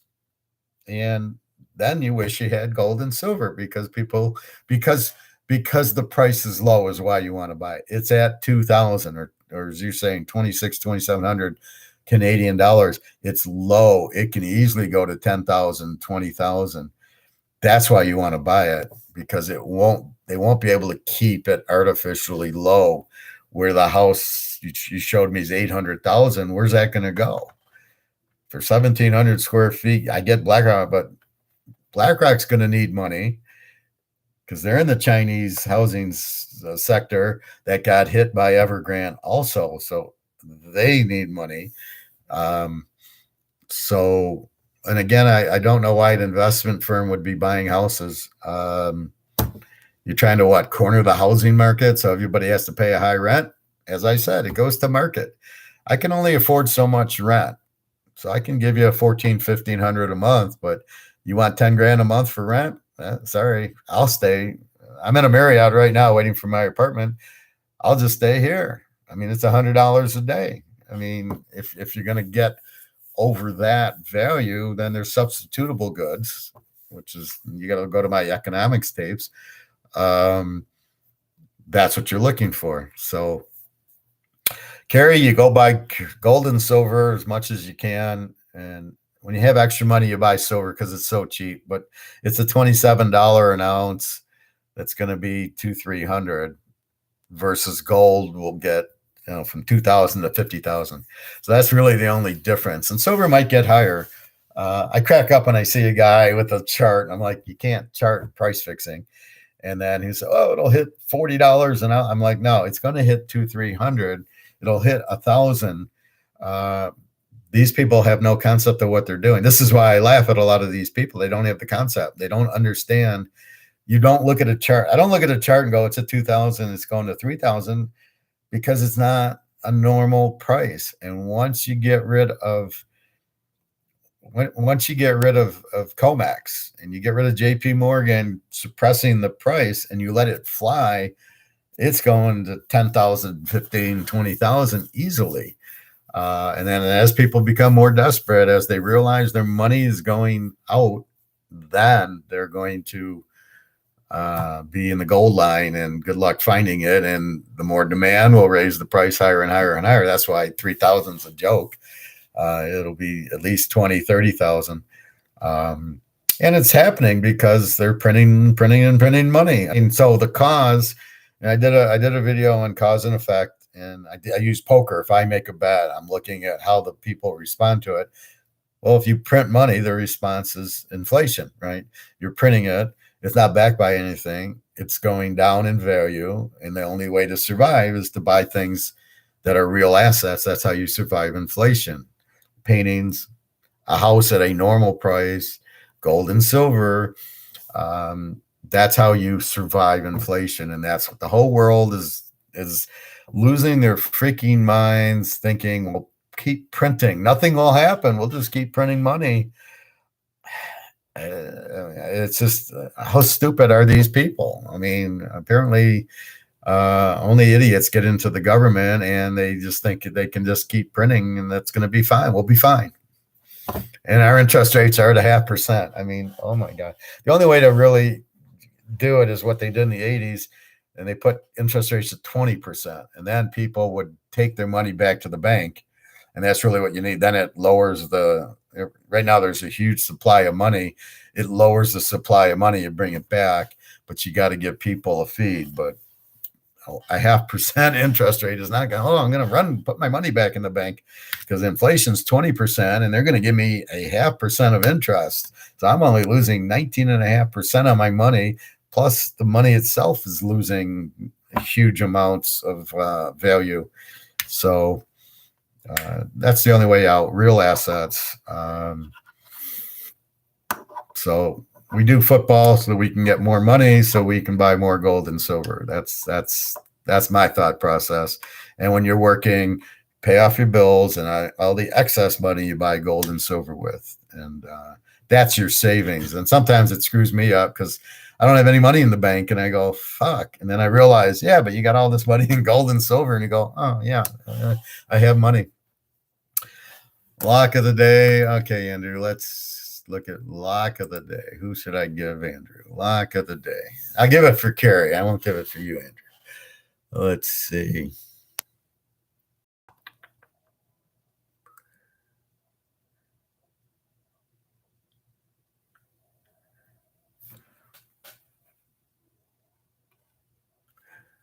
Lock of the day. Where the hell did it go? Okay. All right, let's take Colorado over Philadelphia. Philly's the favorite. Wow, this is really strange. See, I'm giving you a lock of a good dog. A Philly, Aaron Nola is 1-1 with a 6.75 ERA, and he's in Colorado where the ERAs are even higher, going against Chad Kuhl, who I have no idea. He's 0-0, but he's got a 2.0 ERA. I assume he pitched a little bit in Colorado. So we're taking a pitcher with a 2.0 ERA against a pitcher with a 6.75 ERA. Now, Philly's a huge favorite. For some reason, doesn't make sense. So if I didn't look at the line, this is what I teach you in football. If I just look at the game, I'm liking Colorado. Then I look at the line, and it's Philly minus 165, over under of 11. That would give me that it would be a high scoring game. But I see a pitcher with a 2.0 ERA. Why would it be high scoring? But I think they'll hit Philadelphia because this guy sucks. 6.75 ERA. Why would I bet 165 on Philadelphia? You got to be crazy, especially Colorado at home. There's your lock of the day, Colorado. Let me see if I can find something else. All right, here you go. California Angels playing the Houston Astros. I have Houston Garcia 0-0 with a 0.000 ERA against Lorenz, who's 1-0 with a 1.50 ERA. So we got to see if his Garcia pitched, or why is his ERA 0? Has he pitched 2022, one game started, pitched 4 innings. Okay, so he's not superstar, but he pitched 4 innings. So we're gonna take this guy's not the greatest. Over under a 9. So let's go under in the California Houston game. The over under is 9. I got a pitcher going 4 innings with a 0 ERA against a pitcher who's a 1.5 ERA. So yeah, this should be a low scoring game. So those are your 2 games. Take Colorado and go with the Houston under.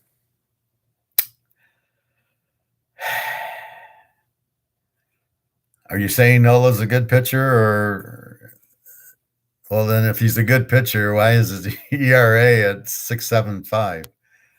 All right, let's take a look at this.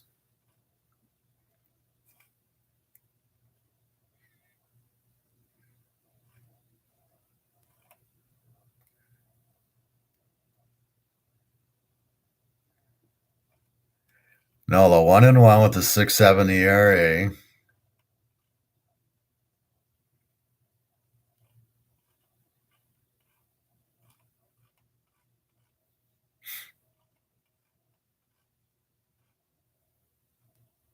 Philly's lost 4 out of 5.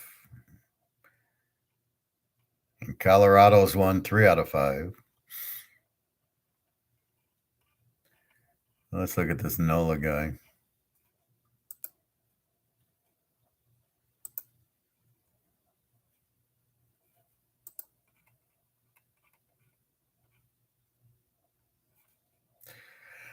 All right, Nola, 2-2, 1 win, 1 loss, 9 innings, 7 hits, 7 runs. Last year he was 9-9. Year before 5-5. His ERA, he was 4.63 last year, 3.28, 3.87, 2.37 in 2018. But normally he's got a 3.7 ERA. Good old boy from LSU. Yeah, it was a high draft, but I don't know. I don't. He doesn't scare me if you're afraid. Let's see the Colorado pitcher.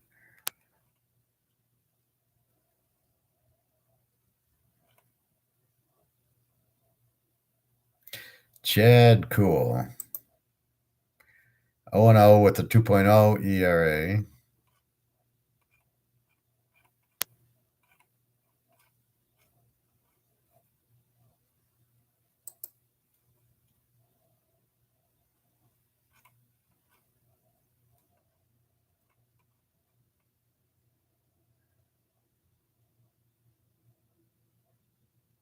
Yeah, Philly as a team has a terrible ERA, 5.07. Colorado's 3.62. So when I look at that, I wouldn't trust Philly to win a game at all. Batting average, Colorado's 280, Philly's 252. Everything here points to Colorado winning fairly easily. Chad Cool was on Pittsburgh. 2.08 ERA, 1-1. He started one game, pitched 4 innings, gave up 1 run. Last year it was 5-7 with so his ERAs are in the fours. This year is a little bit lower.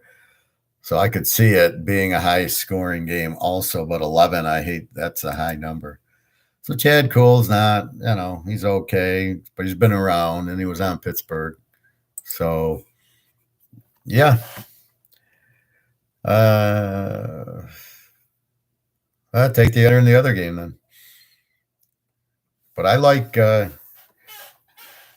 Colorado. I don't think Philly. I think they're when you're giving up all these, when your ERA as a team's 5, are you going to trust them to win the game? Even if they have a lead, Colorado can easily come back. So my thought is the under sounds good in the other game also. So have your choice. But so I'm curious. So do you go to the TD bank and just walk in and say, I want to buy gold? And you go to the manager and you pop down some cash and he gives you some gold. And is there tax? And do you just give him money? He gives you the gold and you walk out. I'm just curious how it works there. That's what I would do at a store. I would go to the store. I trust the store. I know it's real gold and real silver. And I give him cash. Like I said, when I was in Alabama, he actually shipped it to me for $15, which was nothing. And it came FedEx, just like he said, it would ship Monday and Wednesday it was there. Bullpens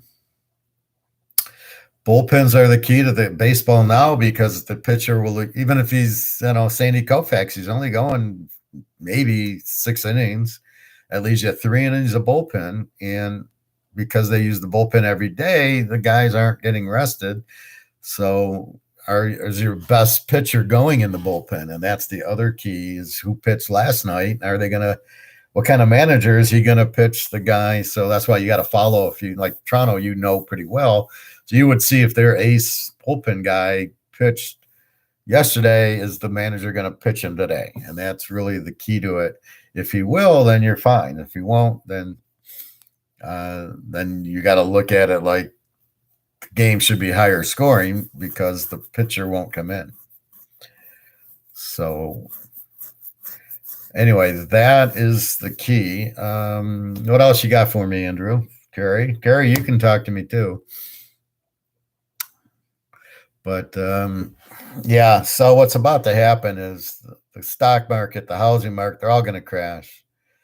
TD Gold, is that a website or is that you're actually going into the bank? I know there's a Toronto Dominion, so you buy online. All right, do you not want to go into the bank? Because now you got to wait for shipping and you pay them, and then your transaction is online. I'd rather have the privacy and go right to the Toronto Dominion and walk in the bank and give them money and get the gold or a coin store.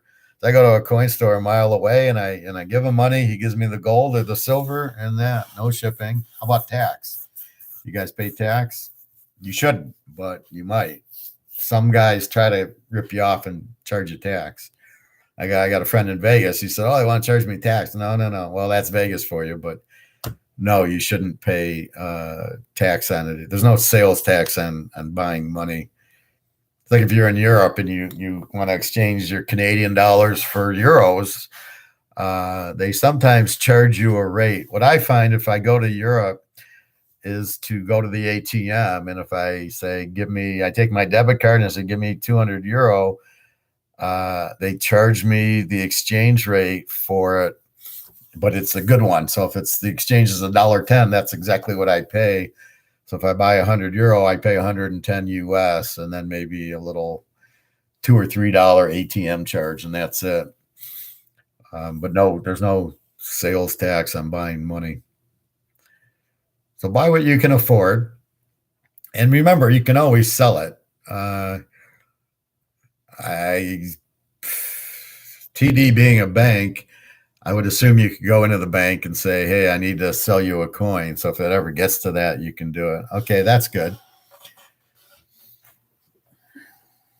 So keep in mind, you can always sell the gold. preferably to a bank or a store, and they're going to give you probably so if gold's selling for 2,500, you're going to pay 26, but if you need to sell it, you're going to probably get real close to 25 for it, usually 95% or something. So you're not really buying now. Right now, you're buying for security versus you're buying for like you're worried about selling it back. But if you need to, you certainly can.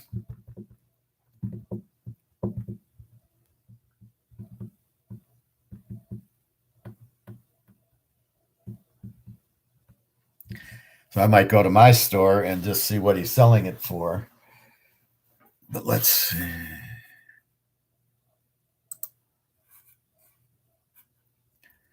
Yeah, see, US now it's $1. It's up $1.39. So it moves around a lot. Silver's 2607, and Bitcoin's down 539.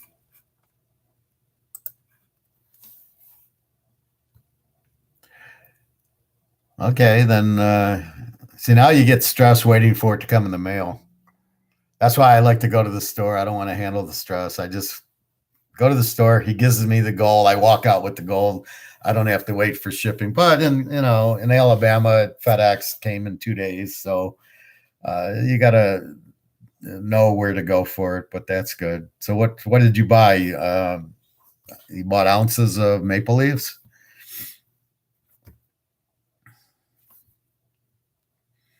And if you see, they'll charge you more for different coins. So if you wanted to buy a U.S. American Eagle, it's probably $50 more than buying the maple leaf or the Cougaron or the British or Swiss, whatever else is there. So keep that in mind. You're buying the ounce of gold, and it's for protection. And don't worry about the price and the COMEX going up and down. Maple leaf went out. Okay, good for you. I just bought 2 of them. So you're not looking at it like a stock. So you're not going, oh shit, the price went down $20. This is not for today. This is not a stock. This is moving your money out. So your money's going to lose value. Well, yeah, you probably can with the ounce. Give it about a year, and you'll be buying a nice Mercedes for an ounce. But that's what you're going to do is it's protection. In other words, your Canadian dollar is going to lose value, right? And it's going to go down and down because you guys are printing as bad as we're printing. And so as the value of these fiat dollars or government dollars goes down because they're printing, because they're a bunch of morons, the more they print, then the value drops. And you'll see it. You'll go look at gas. You'll go to the grocery store, and bread and milk are more expensive. We already see Coke and Pepsi are going up and everything. So you see the price go up. It's not the price. It's the dollar losing value. And then as the COMEX gets broken, then the value will jump. And then you'll get the Bobby Orr value, which is what we want. The big, like it'll be 100,000 for the card. Well, why would a Bobby Orr card get 100,000 and gold be at 2,000? So that's really my point. So also buy silver because it's so cheap. Silver will follow. It's money.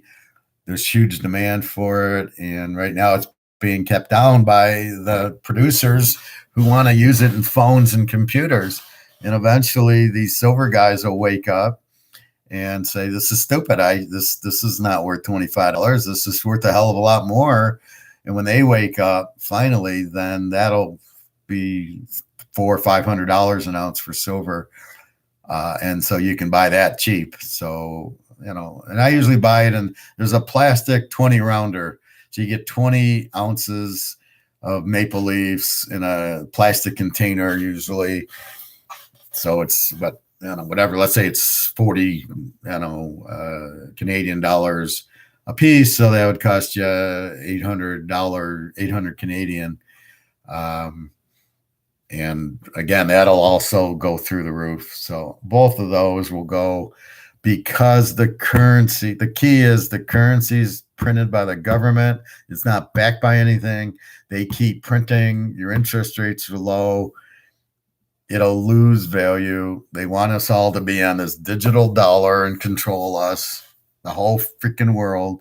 And the only way out of that matrix is to, in this case, we're taking the gold and silver pill, and we'll stay safe at least for a while. And people will liquidate. So that's all what's going to happen. People will liquidate because they're going to need money, because they're going to figure out that their monies doesn't have a value. US dollar, British pound, Canadian, nothing will keep value. So watch what happens with the Japanese yen. That'll be our stable. As that loses value and the Japanese start freaking out, they're going to be buying US dollars because they think that's currency. Although I think people in Japan buy gold. I used to read they bought gold and they would bury it in their backyard and just keep it. So they're smart enough. The Indian people in India buy gold, the Russians, the Chinese, all of them, they buy gold. How was my Easter? My Easter was fine. My girlfriend's in the Ukraine getting bombed, so I always worry. And then I gave her MoneyGram, and she couldn't cash it for some reason. I've been giving her MoneyGram all along because they don't have PayPal in the Ukraine. And she just texted me before that they didn't have it. All right, and they didn't have PayPal, so she went for the MoneyGram. And last week I gave her money for. It's funny, she's still going to the gym. Like, you're in the middle of a war, you should be in Poland, but you want to stay in the Ukraine, and you're going to the gym. Okay, she said she heard a big rocket. They have the same defense system Israel does. So as the rocket's coming in, they're shooting up a rocket to destroy it. So they have that defense system going. So that's what's happening. So she does have that. But I got to figure out a different way to get her money. I can't PayPal her. She gave me some stuff, but I don't know if we have it in the U.S. I got to try it. Otherwise, it was fine. I just relaxed. I go to the lake and walked and relaxed. My swim club was closed for Easter for some reason. It's a weird thing to close the club. I was going to go to the casino and play poker, but I wasn't in the mood. And otherwise, I just basically relaxed. It's weird. I'm in the Marriott till my apartment's ready on the 1st. So very, very strange. And then I started to do the baseball research, not just for you, but for other clients. So I'm kind of like trying to say, okay, we're going to do baseball now. And I have it kind of set up on the site, but I got to put up passwords for it, and I got to make sure it's still working.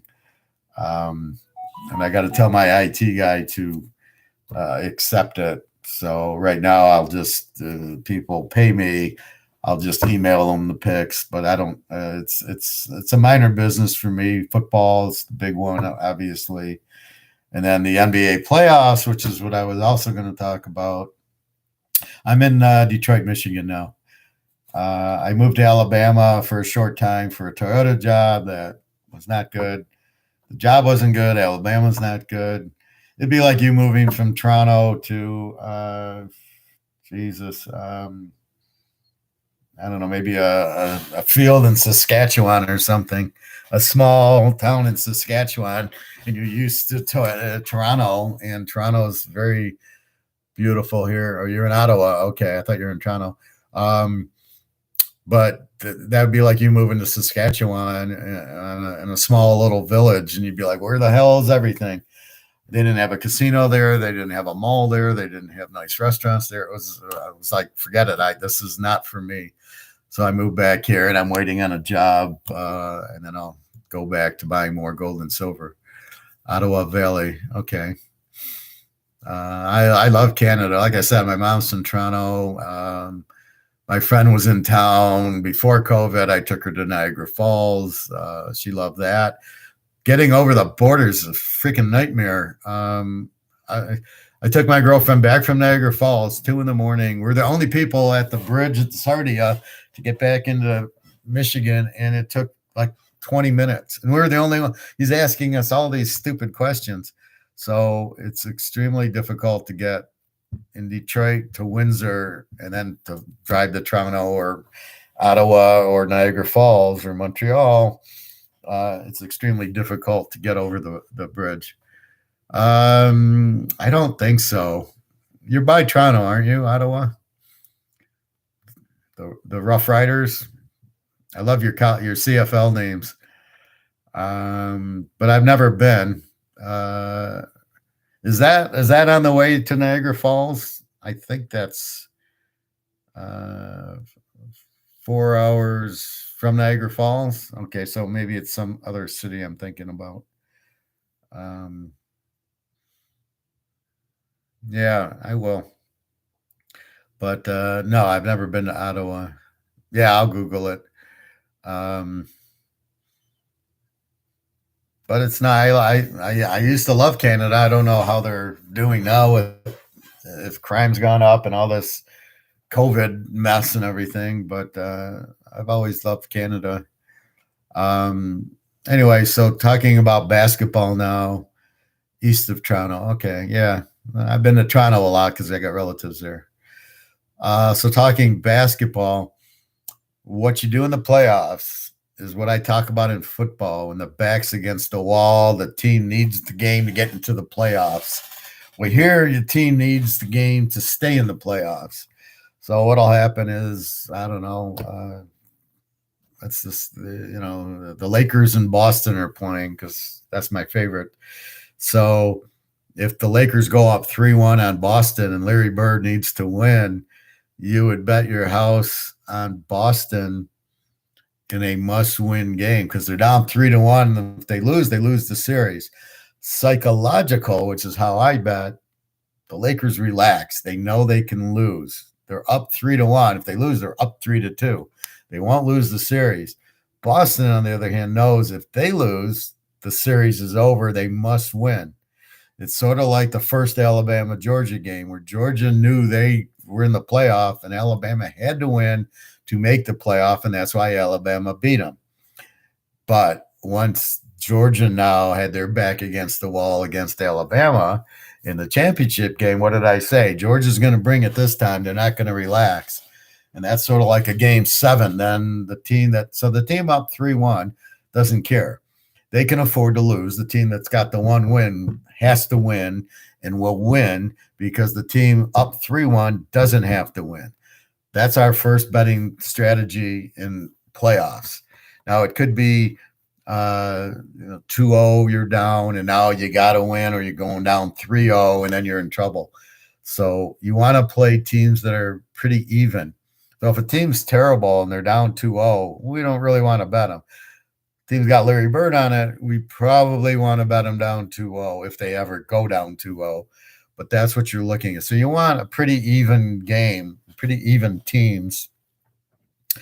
And that's then, so if the teams are even and there's both good players on them, and now one team's up 2-0, then you want to bet the team has the back against the wall with they can't go down 3-0. They're going to play their best game. Now, are they good enough to win? Well, that's the point. They're supposedly two good teams, and that's the psychology. The team has the back against the wall, and that's why it'll work in the NBA playoffs. But it really, regular season, there's back-to-back games. Do they need it? Maybe they need it to get into the playoffs. Now, it works much better in football than it does in basketball, but that's the logic of it. Let's see, Andrew. Got to run? Okay, Andrew. If you got to run, you got to run. I'll probably go to the club soon. Raptors +7. I don't know. What is that, game 1? And who are they playing? And are they any good? And is the other team any good? I don't follow basketball, but the logic of the playoffs always works. If the Raptors, so it's game 2. So who are they playing and what's the series? They're playing Philly. Are they up 1-0 or down 1-0? All right, so we'll play this Philly-Toronto. We'll walk it through. So it's game 2. Who won game 1? Philadelphia.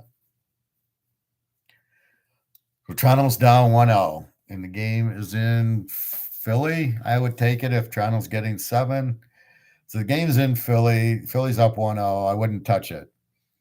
Now, off of a loss, Toronto has a psychological edge because Philly, what happens is when you win, you relax. And when you lose, you get pissed. So Toronto should play well tonight.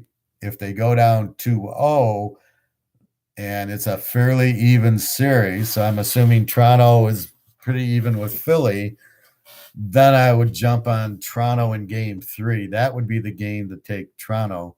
If they're down 2-0, they're at home and they have to win, especially if this game's close tonight. What generally used to happen is the Lakers would win game 1 by 50 points, which would piss Boston off. They'd win game 2, and then the series is tied at 1. And then there's another theory that I do. If the games are dead even, Bird and Magic, I would bet the loser back. So whoever lost game 1, I'd bet the loser to win game 2 or cover. And then I would go, okay, this team lost. Now they're going to get mad and they're going to come back, and just keep betting the loser. And I was very, very successful with that.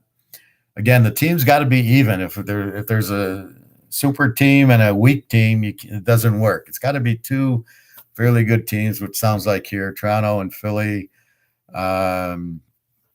If Toronto's good, Philly, I don't know.